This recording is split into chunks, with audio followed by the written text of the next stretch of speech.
Isa pong pinagpalang hapon sa bawat isang nakikinig ng Facebook Live ngayon. So itutuloy po natin at tatapusin natin yung pinag-aaralan natin ngayong linggo. Yung sometimes God works in the places we least expect. Yung hindi mo inaasahan, yung lugar na yon, yung sitwasyon na yon, doon pa pala kikilos ang Lord. So ano yung number 1? A burning bush. Number 2, a humble manger. Number 3, an ordinary field. Number 4, a fishing boat. At ang pag-aaralan po natin ngayon, yung number 5 and 6. Yung a lonely road, yan, tsaka yung a prison cell. So, sometimes we thought we are already andun na tayo sa pinakadulo ng rope. We're already at the end of the rope. Pero hindi pa pala, no? Kasi out of that, sa ganyang situation, may hindi kagandahan, sa kabila po nung ganong sitwasyon, may plano pa rin po ang Panginoon. Sige po, dito po tayo sa number 5, yung a lonely road. Acts chapter 9, verse 1 to 19. So, lonely road, no? Lonely road. Bakit ba naging lonely? Si Pablo kasi this time is, may mission siya, pero mali yung mission niya, no? Punong-puno ng galit, no? Punong-puno ng isip tungkol sa pagpatay sa mga Hudyo, sa mga mananampalataya ng Panginoon. At akala niya, yun talaga yung mission niya. Biruin nyo, napakalayo po nung lugar na pagmimisyonan niya para lang pumatay, no? On foot, it could take maybe a couple of weeks or less, more or less, ganon. Pero kung magkakamelyo, kakabayo, yun yung usually na sinasakyan nila yung donkey, mga 4 to 7 days. Pero di ba yung effort niya na pupunta siya doon sa Damascus para lang pumatay ng mga mananampalataya. So, sige po, dito po tayo sa A Lonely Road, no? Ang title po natin, Sometimes God Works in the Places We Least Expect. So, kumikilos pala ang Lord sa lonely road din, no? So, dito po sa storya sa Acts chapter 9, verse 1 to 19, ito po yung humingi si Paul ng yung permiso na patayin niya lahat ng makakasalubong niya, lahat ng may encounter niyang Kristiyano. No, so meron siyang inallow siya ng gobyerno para gawin 'yon, para mag-persecute, 'di ba? Siya nga po yung isa sa responsible kay Stephen. So habang naglalakad po siya, doon, hindi ko alam kung naglalakad doon, nakasakay nga ng kamelyo, no? Habang nandun po siya sa daan, bigla pong sobrang liwanag na na-strike siya, no? At sa sobrang liwanag, bumagsak siya sa floor. At sabi niya, Panginoon, sabi niya, sino yan? Sino ka? Siyempre, hindi niya po alam, ano. Ngayon, nagpakilala siya, sabi niya, ako si Jesus. Bakit mo ako pinapersecute? Sabi niya, bakit mo ako pinapersecute? Sabi niya, Panginoon, sino ka? Ako si Jesus. Sabi niya, para kang sumisipa sa batong matulis, batong matalim. No? At sa time na yon, si Lord ay may kinausap na isang tao na magpe-pray para kay Saul, ang name niya that time. So ipagpe-pray niya para maging matanggal yung pagkabulag ni Pablo, si Ananias. So sabi niya, puntahan mo si Paul, pag-pray mo siya. Tingnan niyo po mga kapatid, no? Yung kaba ni Ananias, bakit? Ano pong sabi niya? Sabi niya, di ba Lord, ang dami nang napatay niya ni. Pumapatay nga yan ng mga mananampalataya. Tapos, ako pa yung idadala, no? Parang ganun eh. Hindi. Ang sagot po ng Panginoon, andito po, basahin po natin. Sabi niya, but the Lord said unto him, go thy way, for he is a chosen vessel unto me, to bear my name before the Gentiles and kings, and the children of Israel. Tingnan natin, no, yung dati puro patay, papatayin yung laman ng isip niya. Nung na-born again siya, ano po nangyari? Doon na nagsimula na nagsasalita siya tungkol sa buhay. He's bringing the gospel to the Gentile, mga non-Jewish. No, kaya nga ang tawag sa kanya is apostle to the Gentile. So, ayun po. Yung Acts 9, Acts chapter 9 verse 1 to 19, ang title po nito is Conversion of Saul. Si Saul, si Saulo. Ngayon, naging Paul siya nung na-convert nga po yung name niya. So, road to Damascus. Road to Damascus. Pag sinabing road to Damascus, sometimes people are using it as metaphorically. Ni-use nila ito as pag sinabi mong I'm going to Damascus, parang sinasabing magbabagong buhay na ako. So, ayan po. Doon sa lonely road na tinatawag, maaaring tawagin ka ng Panginoon para sa isang pagbabagong buhay, change of heart. No? At dito sa road to Damascus, may lesson po dito. Kung titignan po natin. No? Ano yung lesson? God often confront us when we are at worst. So that time, si Paul ay wala sa kanyang katinuan, sa maayos na kalalagayan. Bakit yung the way niyang mag-isip is patayin yung mga mananampalataya. Pero going to that road, na-encounter niya po ang Diyos at ang lesson doon, madalas ay kinoconfront tayo ng Panginoon doon sa lugar na parang akala natin worst na. So, wag tayong mag-give up, no? Ito po, God meets, God calls, and transform people wherever God chooses. Hindi siya namimili ng lugar. And Jesus revealed himself to Saul and called him while he was on a mission to murder those who believed that Jesus was God's Messiah. God reveals himself to whomever he chooses and when he chooses. Ang Diyos po ang magdedesisyon. So, hindi natin talaga pwedeng mahusgahan ang isang tao, no, na itong taong to, ito yung truck na nilalakaran niya, wala nang patutunguhan yan. We cannot judge kasi sabi ko nga po kanina, no, God often confront us when we are at our worst. At that time, nandun si Paul sa lonely road nung tinawag siya ng Panginoon. At ayun po, nire-reveal niya yung sarili niya kahit saang lugar, kahit kanino niya gustuhin. So, ayun, natakot si Ananias, napuntahan. Pero sinabi ng Panginoon, wag kang matakot, no? Kasi, go thy way, sabi niya, for he is a chosen vessel unto me, to bear my name before the Gentiles and kings and the children of Israel. Ayan, maybe you're going through a very, very long road na ngayon na yung going to Damascus sobrang haba, di ba? And yet, kumbaga kung nandun tayo sa ganong sitwasyon na dumadaan tayo sa napakalungkot na daan, sa isang akala natin napakahabang daan, I want you to know that difficult roads lead to beautiful destinations. Diba? Example, ano yun? Diba yung langit? Sabi ng Biblia, narrow gate and only a few ang nakakasumpong dito. So let's keep going, no? Because there's a beautiful place ahead of us, naghihintay. No, sa lugar na yan, hindi tayo mapapagod, walang iyak, no? Sa destination po tayo titingin, wag dun sa nilalakaran mo kasi baku-baku pa yan eh. Oh. Wag kang titingin sa katabi mo ha. Oh. So hindi ka titingin dun sa nilalakaran mo, titingin ka dun sa destination mo. Titignan mo saan ka pupunta, sa langit. Amen po. And somehow, maybe talagang itong daan papuntang langit ay minsan lonely road. Bakit? Kasi along the way, excuse me, along the way, may iiwanan po tayo papunta dun sa narrow gate na yan. Diba po, mga kapatid? Pero ganun talaga eh.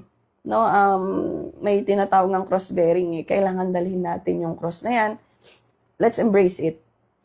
Yung cross na yan, dyan tayo ipapako. Pero, yun nga po, wag po tayong don't get tired. Don't get tired sa paggawa ng mabuti. Let's keep going. Kasi, there's a beautiful place ahead of us waiting. Amen po. So, doon po tayo titingin sa destination. Wag doon sa pinakadaan natin. Number 6, a prison cell. Acts chapter 16, verse 25 to 34. Etong time na to, si Paul and Silas, andun sila sa kulungan. At instead of ranting to God, mag-rant sila kay Lord. Nag-worship, nag-pray sila, nagpuri sila sa Panginoon. At dahil doon, nakalag yung kulungan na yung mga nagbabind sa kanila. So instead of ranting to God, let us praise God. No? So, minsan kasi meron tayong maling perception. Ang pagkakaisip natin, okay lang laging mag-rant sa Lord. Baka ang gusto nating sabihin is mag-vent out. I-vent out natin. Anong kaibahan? Yung vent out is parang nire-release mo yung feelings mo. Parang gusto mo lang ng ayan, so number 6 sa prison cell. Yan.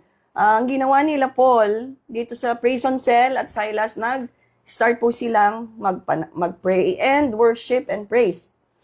Ang nangyari, nakalagpo sila yung mga tanikala. So instead of ranting out kay Lord, ay magpuri tayo. Sa mga sitwasyon na meron tayo, magpuri tayo. Sabi nga ni Paul mismo, in everything give thanks. Because this is the will of the Lord. And siya rin yung same person na nagsabi ng rejoice. I said rejoice, di ba? Sa kanya pa manggagaling yung salitang to. Yung ilang beses nang hinagupit, kinulong, and yet sasabihin niya na rejoice. I said rejoice. So, venting out versus ranting, yung sa venting out po kasi, ina-express mo yung feelings mo, yung frustrations mo, yung you're just seeking emotional release. Hindi gaya nung sa ranting, opinion mo, yung sinasabi mo. Like si Jonah, nagbibigay siya ng opinion niya sa Lord, nagalit siya sa Panginoon. So, mas gawin nating habit yung magpuri kaysa sa magrant sa Panginoon. Amen po. So, bago po natin basahin yung verse dito sa prison cell. Okay, sige, punta na po tayo. Sabi po dito sa Acts chapter 16, verse 25 to 34. Acts 16, sabi niya, and at midnight, Paul and Silas prayed and sing praises unto God, and the prisoners heard them. Suddenly, there was a great earthquake, so that the foundation of the prison were shaken. And immediately, all the doors were open, and everyone's band were loosed. And the keeper awaking out of his sleep, and seeing the prison doors open, he drew out his sword and would have killed himself. So sa takot niya, papakamatay na siya. Pero sumigaw si Pablo, sabi sa 28. Sabi niya, wag mong gawin ng masama yung sarili mo. At sa kwento pong ito, kung tatapusin natin, naligtas po yung gwardya. Hindi lang siya, pati yung buong sambahayan niya. So out of that prison, gumawa ng himala ang Panginoon. Nagkaroon ng salvation, yung taong nandun. Amen po. Kaya nga po, hindi natin ine-expect yung mga bagay na pwede palang kumilos ang Lord dun sa lugar na yon. And at the same time, si Joseph, the dreamer, kung maalala po natin, before he became a second in command sa Pharaoh, sa Egypt, napunta po muna siya sa kulungan, sa prison. At the age of 17 years old niya, nung 17 years old siya, binenta po siya ng mga kapatid niya. Ginawa po siyang slave. So, sabi ng mga scholar, most likely nag-serve pa daw siya kay Potiphar ng 1 to 2 years, 1 year, let's say. And sa 1 year, then 12 years, nakulong siya. Pero wala po doon nakalagay na nag-grant, complain siya, wala. Si Joseph, no? And at the age of 30 years old, napunta po siya doon sa second in command na siya ni Pharaoh. He's working with the Pharaoh na. Doon sa age siya ng 30. Nakaalis na siya sa kulungan. No? Dumating sa time, syempre, sobra na siyang sikat. Doon sa Pharaoh, no? Ay, doon sa Egypt. Nagkaroon po siya ng anak doon. At yung isang anak niya, pinangalanan niya pong Ephraim. Ano pong ibig sabihin nun? God has made me fruitful in the land of my suffering. So, kung dumadaan man tayo sa suffering, hindi natin pwedeng tanggalin sa Panginoon yung nature niya na kaya kanyang i-bless. Sabi ni Joseph, I name my son Ephraim because God has made me fruitful in the land of my suffering. Maaaring yung pinagdadaan mo, yung sitwasyon mo, or maybe that prison that you're in right now is actually the next step to the throne. So, wag po tayong mapagod. Sabi ng Biblia, wag tayong mapagod sa paggawa ng mabuti. Dahil sa tamang panahon, aanihin po natin, aani tayo ng maganda kung hindi po tayo mapapagod. Amen po. So, never ever judge your situation. Kasi, maaaring yan na po yung isang step natin papunta sa trono. Amen po. Sabi ng Biblia, ibe-bless ka para maging blessing. At ganun po yung nangyari kay Joseph. Naging blessing siya kahit sa kanyang mga kababayan. So, yung sitwasyon mo ngayon, maaaring yan na yung isang step papunta sa trono, sa magandang buhay. Amen po. Hindi lang po ito puro material na bagay. Amen. Sa lahat po ito ng aspeto ng buhay natin. So, never judge your situation. Amen. It's not about your how. Lord, paano? Lord, bakit? It's not about your why. It is about your who. Sino yung Diyos? Who is the Lord na tumawag sa'yo? Amen. He is the Almighty God. So, this is not about your mga rant. May calling ka, kaya ka dumadaan dyan. May purpose, may dahilan ng Panginoon. And lastly, si John the Beloved, the disciple whom Jesus loved. Si King Domitian, nakalimutan ko, isa siyang emperor, no, na talagang siya yung nag-persecute kay John. So, nilagay siya sa kumukulong langis. At habang nandun siya, pinainom pa ho siya ng lason. And yet, hindi siya namatay. So, nag-iisip sila anong paraan para mapatigil, no, si John. Matanda na siya. Hindi siya tinalaban ng death. So, ang pinaka-paraan is itapon siya sa isang isolated na lugar. Nagkaroon ng exile, na exile siya papuntang island of Patmos. Kumbaga yung iwahig, or yung kung sino yung nakapanood ng yung Alcatraz. Isa tong kulungan sa isang isla, hindi ka pwedeng tumakas kasi kakainin ka ng pating. No, so doon sa lugar na 'yon, malungkot, kulungan. Hindi rin magandang lugar. So akala nila pag tinapon nila doon si John ay tapos na ang pagmimisyon ni John. Hindi po. Dahil doon po sa lugar na 'yon, doon sa prison na 'yon, doon sa kulungan na 'yon, ginamit pa rin po ng Panginoon si John para makuha niya yung isusulat dun sa book ng Revelation. Yung glimpse of the future, nakita natin. Dahil ginamit ni Lord si John dun sa lugar ng kulungan. So, kung ano man po yung sitwasyon natin, nandiyan ka sa lugar ng kalungkutan, nandiyan ka sa lugar ng kulungan, don't lose hope. Kasi we are serving a faithful God. Hindi po ang Diyos natin kailanman nagpapabaya.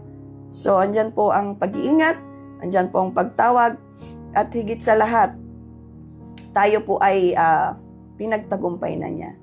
So, magandang hapon po sa bawat isa. Tayo po ay manalangin. Panginoon, nagpapasalamat kami sa isang buong linggong ito na kami yung iningatan, and sa pagpapaalala mo sa amin na sa mga dinadaanan namin ay lagi ka namin kasama. Gaya nga ng sinabi mo sa Psalms 23, Panginoon, though I walk through the valley of the shadow of death, I'll fear no evil, for you, Lord, are with me.